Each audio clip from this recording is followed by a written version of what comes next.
على رسوله الكريم أما بعد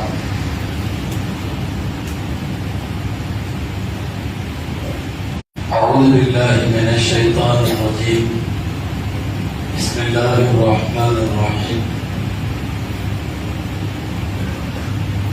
ذلك الكتاب لا ريب فيه هدى للمتقين صدق الله العظيم. அல்லாஹ்வுடைய கிருபையால்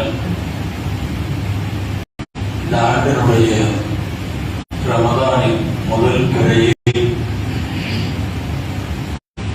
அல்லாஹ்வுடைய பேரருளால் ஃபர்தாக்கப்பட்ட வணக்கங்கள் போக ரமதானுடைய சிறப்பு வணக்கமாக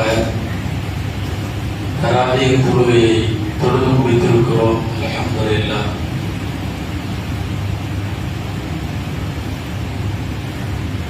ரமதானிலே செய்யப்படக்கூடிய இரவு வணக்கங்களை குறித்து ஒரு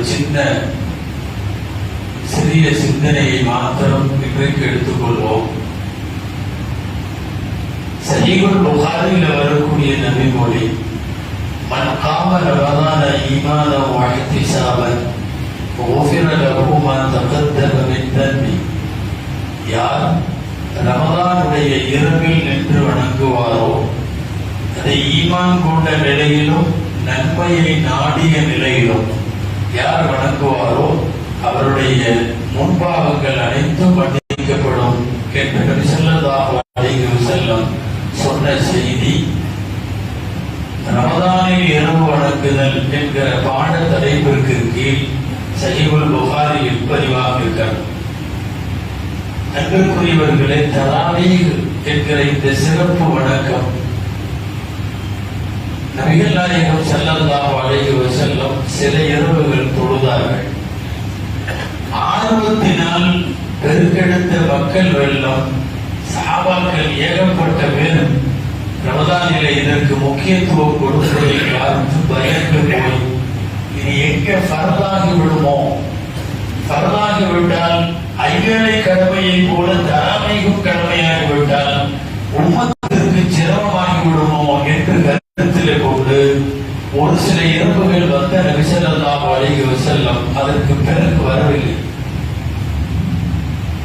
இந்த நிலை அப்படியே ஆங்காங்கே தனியாக தொழுது வந்தார்கள். ஹஜ்ரத் உமர் ரலியல்லாஹு தஆலா அன்ஹு அவர்கள் முழு குர்ஆனையும் கேட்க வைக்கிற ஒரு வாய்ப்பும், இரவிலே நின்று வணங்குகிற ஒரு வாய்ப்பும், இதர காலத்தை விட 20-40 சஜிதாக்கள் அல்லாஹ்வுக்காக புனித ரமதானுடைய இரவிலே செய்யக்கூடிய வாய்ப்பும், இது எல்லாம் சிறப்பு வணக்கமாகப்படுகிறது என்று சொல்லி நன்றாக ஓதக்கூடிய 2 காரிகளை தேர்வு செய்தார்கள். 2 காரிகளில் முதல் காரி உபய் இப்னு கஅப் ரலியல்லாஹு அன்ஹு. சஹாபாக்களிலேயே அவர் சிறந்த காரி. அவர் தொழவைக்குமாறு உமர் ரலியல்லாஹு அன்ஹு அவர்கள் அவருக்கு சொன்னார்கள்.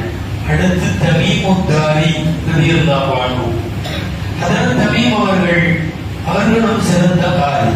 இந்த 2 பேரையும் கூப்பிட்டு ஹஜ்ரத் உமர் ரலியல்லாஹு அன்ஹு தொழ வைத்தார்கள்.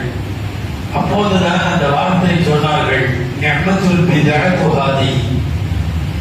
இது பித்அத் என்கிற புதுமையாக இருந்தாலும் மிக நன்றாக இருக்கிறது என்கிற வார்த்தை சொல்லி உமர் ரலியல்லாஹு அன்ஹு ஏற்பாடு செய்து கிட்டத்தட்ட இந்த உம்மத்திலே தராவீஹுக்கு வயசு 1400, கிட்டத்தட்ட 30.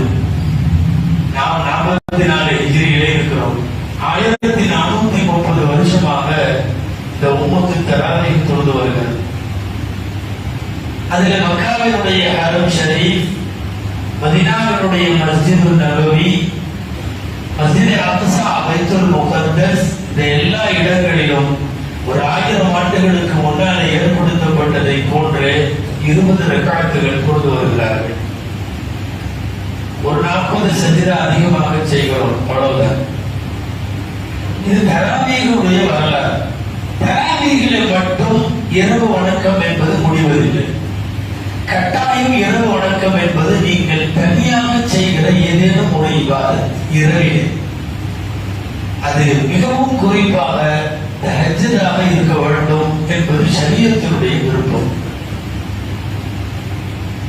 நன்றாக தெரிந்து கொள்ள வேண்டும், உலகத்திலே பரவாக்கப்பட்ட தொழுகைக்கு பின்னால் ஆகச் சிறப்புடைய தொழுகை தஹஜ்ஜுத் தொழுகை. இந்த எந்த தொழுகையாக இருந்தாலும் அதுக்கு பின்னால்தான். நீங்கள் இஷ்ராக்கு தொழுவுங்க, லுஹா தொழுவுங்க, இஸ்திகாரா தொழுவுங்க, மழைக்காக தொழுவுங்க, கிரகணத்துக்காக தொழுவுங்க, என்ன வேணாலும் தொழுவுங்க. ஃபர்துக்கு அடுத்த ரேஞ்சில் அல்லாஹ்வால் மிகவும் விருப்பப்படுவதும் அங்கீகரிக்கப்படுவதும் தஹஜ்ஜுடைய தொழுகை. நபிகள் நாயகம் ஸல்லல்லாஹு அலைஹி வஸல்லம் அவர்கள் தஹஜ்ஜத்தை வாழ்நாள் முழுக்க தொழுதார்கள். மனைவிமார்களுடைய அறிவிப்புகளை கேட்டால் சில நேரம் மூர்ச்சியாகி விட்டார்களோ மௌத்தாகி விட்டார்களோ என்று நினைப்போம். அவ்வளவு நேரம் தஹஜ்ஜுதிலே இருப்பார்கள். இரவின் கடைசி பகுதியாக இருந்தால் மனைவிமார்களை எழுப்பி விடுவார்கள் தொழுவதற்கு. சில நேரம் இரவின் முந்தைய நடுப்பகுதியிலேயே எழுந்து விடுவார்கள். அந்த நேரத்தில் மற்றவர்களின் தூக்கத்துக்கு தொந்தரவு தர மாட்டார்கள். அவருடைய மனைவிமார்கள் சொல்லுகிறார்கள், ரசூலுல்லாஹ் எப்படி எந்திரிச்சு தொழுகுவாங்க? காபர் ருவைதா وفتح الباب رويدا ومشى رويدا ولبس النعل رويدا. போன மாதிரி மெதுவா எழுந்திருப்பாங்க. சத்தம் தூங்கிட்டு இருக்கிறவங்களோட கேட்காது.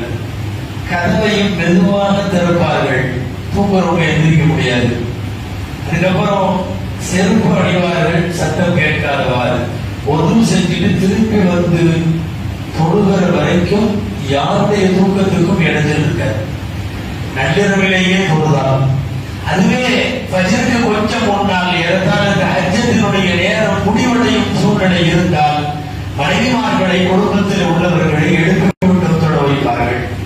பலமுறை ஆயிஷா ரலியல்லாஹு அன்ஹா கேட்டிருக்கிறார்கள். இது பிரபலமான அறிவிப்பு உங்களுக்கு தெரியும். அல்லாஹ்வின் தூதரே, உங்களுக்கு தான் எல்லா பாவமும் மன்னிக்கப்பட்டது, பிறகு ஏன் இப்படி தஹஜ்ஜுதிலே நீங்கள் அழுதழுது தொழுகிறீர்கள்? அப்பதா அகுனா அப்தன் ஷகூரா, நான் நன்றியுள்ள அடியானா இருக்க வேண்டாமா?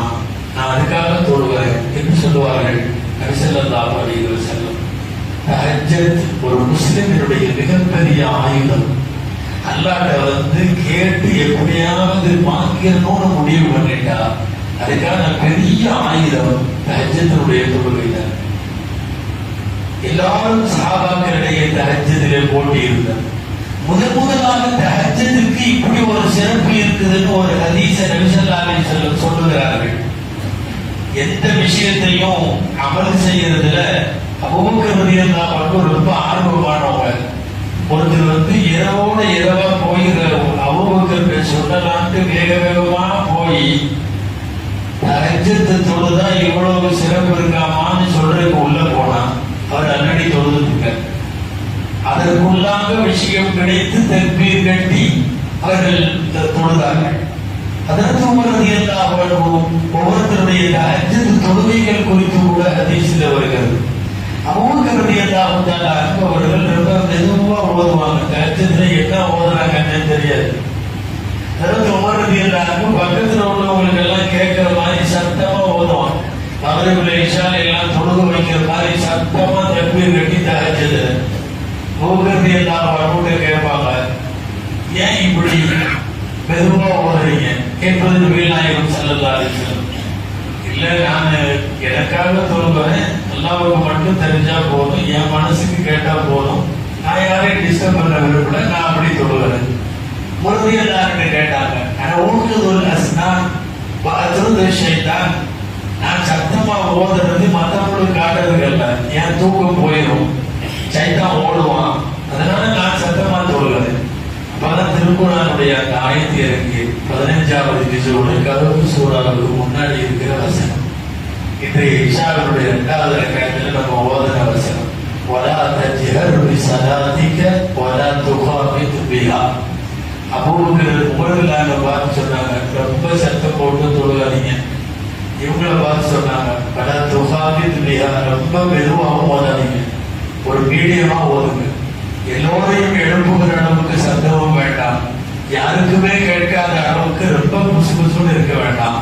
பகுதி பைனதானிக்க சதீதா, இந்த ரெண்டுக்கும் இடைப்பட்ட நிலையில தொழுகுங்கள். அதற்கு உமர், அதற்கு அபூபக்கர் ரலியல்லாஹு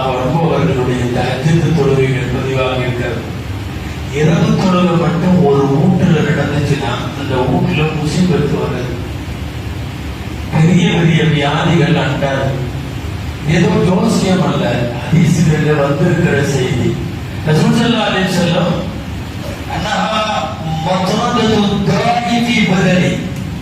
உடல் நோய்களை விட்டு தஹஜ்ஜத் காப்பாற்றும் என்கிற ஹதீஸை சொன்னவங்க வீட்டுல உட்கார்ந்து போகிறாரது எல்லாருக்கும் ஆலோசனை பண்றாங்க.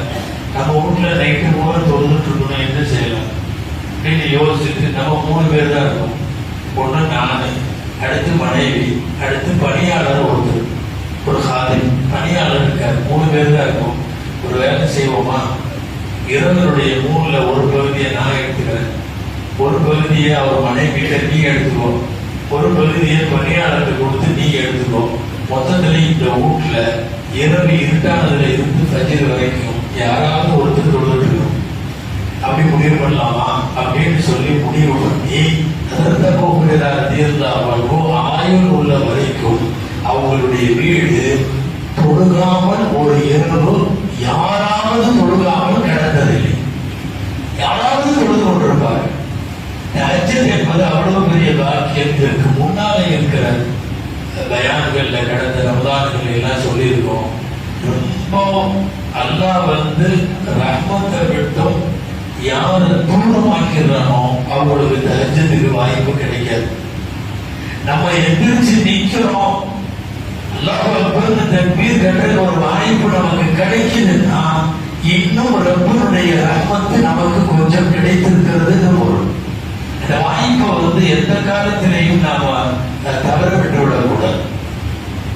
நிறைய சலஃபுசாலிஹீன்கள் என்று சொல்லக்கூடிய முன்னோர்கள், சஹாபாக்கள், அவர்களுடைய தஹஜ்ஜுதுகளை குறித்தெல்லாம் ஏராளமான செய்திகள் இந்த கியாமுல் லைல் இரவு தஹஜ்ஜுத் தொழுகையை பற்றி வருகிறது.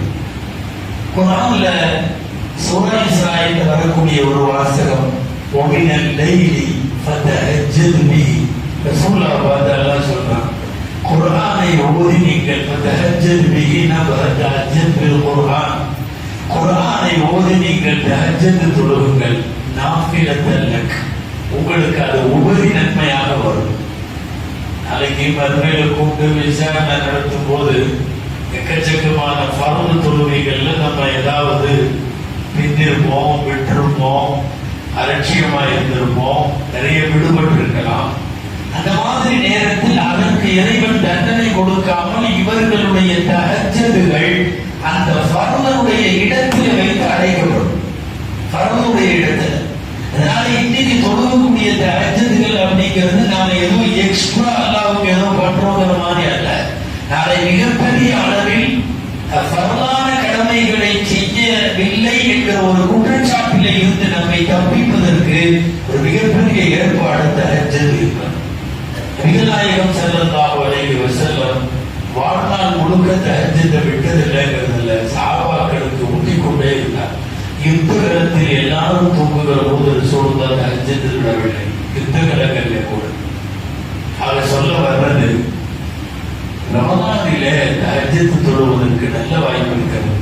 சகருக்கு எடுக்கிற போது தொழுது விட்டு சகர் செய்ய வேண்டும். இது ஏதோ வீட்டில் உள்ள பெரியவங்க, குடும்ப தலைவர்கள், தலைவிகள் அல்ல, வீட்டில் உள்ள சின்ன குழந்தையிலிருந்து நாம அதை பழக்கப்படுத்தணும். சிறிய பையனோ பிள்ளையோ தொழுதுட்டு சாப்பிடுமான்னு சொல்லி உட்கார வைக்கணும். நாம் சிறிய குழந்தைகளை கூட தஹஜ்ஜுத் வந்தால் அந்த தொழுது அதை உருவாக்குகிற அந்த பழக்கம் ஒரு காலத்தில் நாம் இல்லாமல் போகலாம். நம்முடைய சந்ததிகளிடத்தில் அந்த பழக்கம் வரும். தஹஜ்ஜுத் தொழுதுட்டு தான் சகனம் செய்வோம் அப்படிங்கிற ஒரு முடிவு கட்டாயமாக வேண்டும். தஹஜ்ஜுத் தொழுகையை பொறுத்தவரை நபிகள் நாயகம் ஸல்லல்லாஹு அலைஹி வஸல்லம் அவர்களுடைய வாயிலிருந்து வந்த செய்தியும் குர்ஆனிலே உள்ள செய்தியும் ரொம்ப முக்கியமா, மறுமையில தஹஜ்ஜுத்துக்கு என்ன கூலி கிடைக்கும் அப்படின்னா அல்லாஹ் மறைச்சு வச்சிருக்கேங்கிறான். பிராங்கா சொல்லல, அவருக்கு இப்படி நன்மை, அவருக்கு அப்படி மாளிகை இருக்கும், அவருக்கு இப்படி அருவிகள் இருக்கும், என்னமோ வருதில்ல. தஹஜ்ஜுத்துக்கு எதுவுமே வரல. என்ன வருது தெரியுமா? மா உஹ்திய லஹும் மின் குர்ரத்தி அயுனின். குர்ஆன்ல வருது, யார் தூக்கத்திலே இருந்து தங்களுடைய விழாவை உயர்த்தி தூக்கத்தை போக்கிவிட்டு எடுத்து தொழுவார்களோ, ததஜாஃபா ஜுனூபுஹும் அனில் மதாஜி, அல்லாஹ்விடத்திலே யார் அந்த தஹஜ்ஜுதிலே துஆ செய்வார்களோ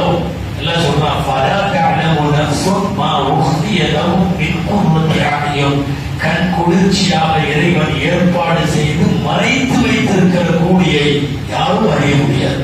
தஹஜ்ஜுக்கு மட்டும் எவ்வளவு கூலின்னு சொல்ல உங்க யாருக்குமே தெரியாது. அவ்வளவு பெரிய கூலி. துன்யாவில முக்கியமாக 2 விஷயம். மகரதே அல்லாஹ் நோய்களிலே இருந்து தஹஜ்ஜுத் தொழுபவர்களை காப்பாற்றுவான் என்றிருக்கிறார். ஒரு பெருநோய்களோ, முடங்கி விடுகிற நோய்களோ, பேராபத்துகளோ இல்லாமல் காப்பாற்றுவான் என்றிருக்கிறார்.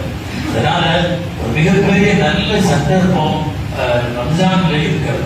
தஹஜ்ஜுத் இப்ப நம்ம பேசிட்டு இருக்கிறது வருஷம் பூரா உள்ளதுதான். ஆனாலும் நமக்கு இது நல்ல வாய்ப்பு ரமதானிலே கிடைக்கிறது. 30 நாளும் தொழுவதற்குள்ள நல்ல சந்தர்ப்பம். ஒரு வீட்டுல பிஞ்சு குழந்தைகள்ல இருந்து பெரியவர்கள் வரை தஹஜ்ஜுத் தொழுக வேண்டும். ஒருவேளை பள்ளிவாசல்லையோ வீட்டிலையோ அல்லது எங்கேயாவது ஒரு இடத்துலையோ யாராவது தொழுகலைன்னா நாம தான் தொழுதோங்கிற மாதிரி பெருசா இது பண்ணிக்க வேணாம். அவங்களை குறை சொல்றதும் நாம இது பண்றோம். சில பேருக்கு அது உண்டு. அவர் 4 நாள் தஹஜ்ஜுத் தொழுதுட்டு யாரெல்லாம் தூங்குறாங்களோ அவங்களெல்லாம் திட்டிட்டு இருப்பாங்க. எங்கேயோ ஒரு கூட்டத்துல அவர் தான் ஒருத்தர் எதிர்த்து யாரோ பெரியவர் தொழுதாரு. கூட வந்த மாணவர் ஒருத்தர் இந்த வாரத்தை தொழுதாம இத்தனை பேர் தூங்குறாங்க. அவர் மாணவர்கிட்ட சொன்னாரா, இதுக்கு நீ எந்திரிக்காமே இருந்திருக்கலாம். நீ எதுக்கு எந்திரிச்சேன்னு தெரியல. எந்திரிச்சு நீ தக்பீர் கட்ட போற சாட்டில் இத்தனை பேருக்கு தொழுலன்னு சொல்றதுக்கா? தஹஜ்ஜுத் என்பது அது ஒரு உபரியான சிறப்பான வணக்கம். ரப்பு தான் விரும்பிய நல்லடியார்களுக்கு அந்த நேரத்தில் அவனுக்கு முன்னால் தக்பீர் கட்டி நிற்கிற நல்ல வாய்ப்பை, தௌஃபீக்கை அல்லாஹ் எல்லாருக்கும் கொடுக்கறதில்லை. உலகம் பூரா எடுத்தீங்கன்னா உழைப்பவர்கள் 90% இருக்கும். தக்பீர் கட்டி நிக்கிறவங்க 10% இருக்கும். அல்லாஹ் எவ்வளவு பெரிய கூட்டத்தில் இருந்து நமக்கு தக்பீர் கட்ட வாய்ப்பு தந்திருக்கிறான் என்பதை நாம் யோசிக்க வேண்டும். இன்ஷா அல்லாஹ் இந்த நல்ல வாய்ப்பை பயன்படுத்துவோம். 30 நாட்களும் இன்ஷா அல்லாஹ் தஹஜ்ஜுத் தொழுவோம். அல்லாஹ் நம் தொழுகைகளை, இபாதத்துகளை, நம் துஆக்களை அனைத்தையும் அல்லாஹ் அங்கீகரிப்பானாக. இதற்குரியவர்களே, காலை 4:32 வரை சிலருடைய